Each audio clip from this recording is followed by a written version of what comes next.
ICC or International Criminal Court ang paghahain ng arrest warrant ng ICC laban sa Prime Minister ng Israel na si Benjamin Netanyahu at sa Defense Minister nito na si Yoav Gallant ay umani ng mga kritisismo mula sa mga Western countries nito gaya ng United States of America at United Kingdom. Ayon sa mga dalawang leader ng bansang ito, ang ICC or International Criminal Court ay humaharap sa isang test sincerity. Nais kasi ng ICC na ipaaresto si Benjamin Netanyahu kaugnay sa ginawang pagsira daw nito sa Gaza at sa mga libu-libong sibilyan sa Gaza na naging casualties sa ginawang pag-atake ng Israel sa Gaza. Ang prosecutor ng ICC na si Karim Khan ay nag-request sa court na mag-issue ng arrest warrant kay Netanyahu at Gallant at 3 pang Palestinian officials. Ayon sa kanya na ang mga taong nabanggit dito, kasama na ang Palestinian officials, ay nakitaan ng reasonable grounds at pinaniniwalaan na nagkamit sila ng criminal responsibility for war crime and crimes against humanity. Subalit, alam niyo ba mga kaibigan na ang request ng ICC prosecutor na si Karim Khan ay hindi pinalampas ng international community? Binatikos ang ICC at ang sinseridad nito. Ipinukol din ng mga international communities ang kaso ng ICC laban sa Russian President na si Vladimir Putin. Kung inyong natatandaan mga kaibigan, na noong March 17, 2023 ay nag-issue rin ng warrant of arrest ang ICC laban kay Putin dahil sa ginawang pag-atake nito sa Ukraine. Ayon sa ICC, naglabas sila ng warrant of arrest laban kay Vladimir Putin. Narinig ko rin ito sa mga mainstream media dito sa Pilipinas. Viral nga ito na naglabas nga ng warrant of arrest ang ICC laban kay Putin. Subalit, 2024 na at patuloy pa rin ang bakbakan sa pagitan ng Ukraine at Russia at hindi pa rin nadadakip si Vladimir Putin. Kaya ang international community ay kini-question ngayon ang sinseridad ng ICC.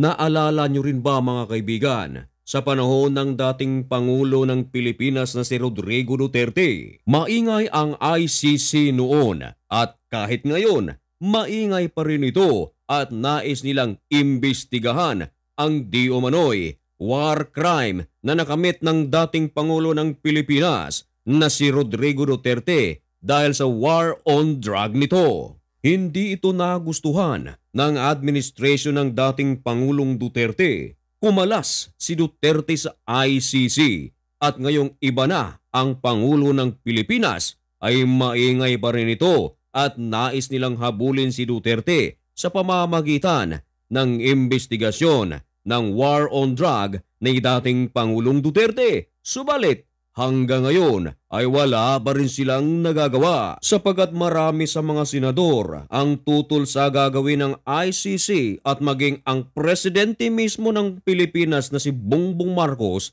ay hindi pabor sa gagawing investigasyon ng ICC laban sa war on drug ng Pangulong Duterte. Wala na raw itong jurisdiction. Balikan natin ang warrant of arrest ng ICC laban kay Netanyahu at Gallant at sa mga 3 officials ng Palestinian. Maging ang United States of America at United Kingdom ay tutol na tutol sa request ng warrant of arrest laban kay Netanyahu at Gallant.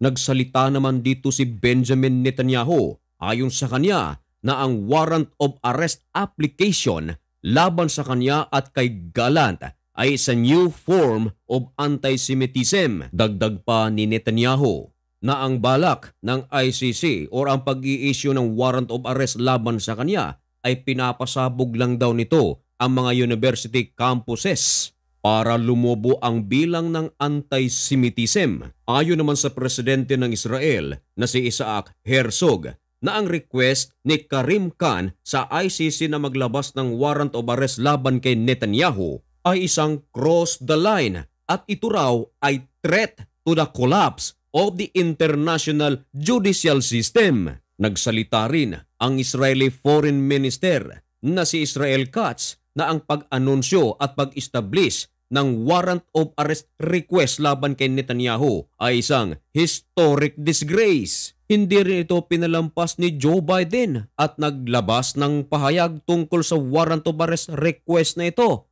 Ayon kay Joe Biden, ang request na ito ay isang shameful. Samantala, ang Secretary of State ng Amerika na si Antony Blinken ay nire-reject ang request of warrant of arrest laban kay Netanyahu. Hindi rin ito pinalampas ng Prime Minister ng Britanya na si Prime Minister Rishi Sunak.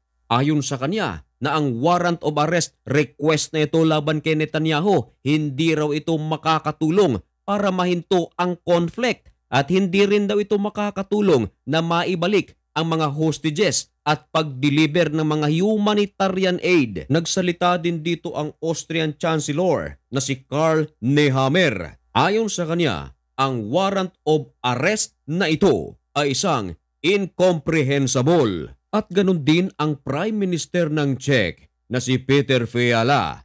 Ayon sa kanya, ang warrant of arrest na ito ay isang horrific at absolutely unacceptable. Maging ang Hungarian Prime Minister na si Viktor Orban. Ayon sa kanya, ang request na ito para sa warrant of arrest ni Netanyahu ay isang ridiculous and shameful. Maraming mga world leaders ang kinundina ang ginagawa ng ICC at ang request of warrant of arrest laban kay Netanyahu at kay Gallant. At hindi rin natin maikakaila na marami ding mga world leaders na gusto ang balak na warrant of arrest laban kay Netanyahu. Ayon naman sa ICC prosecutor na si Khan, hindi lang naman daw si Netanyahu ang lulusutan ng warrant of arrest, kundi kasama rin nito ang ibang mga opisyal ng Hamas gaya ng leader nito na si Yahya Sinwar, si Ismail Haniyeh at Muhammad Diab Ibrahim al-Masri, kilala rin sa pangalang Mohammed Dief. Kung kayo naman ang tatanungin mga kaibigan, ano naman ang inyong masasabi tungkol sa application of warrant of arrest laban kay Netanyahu?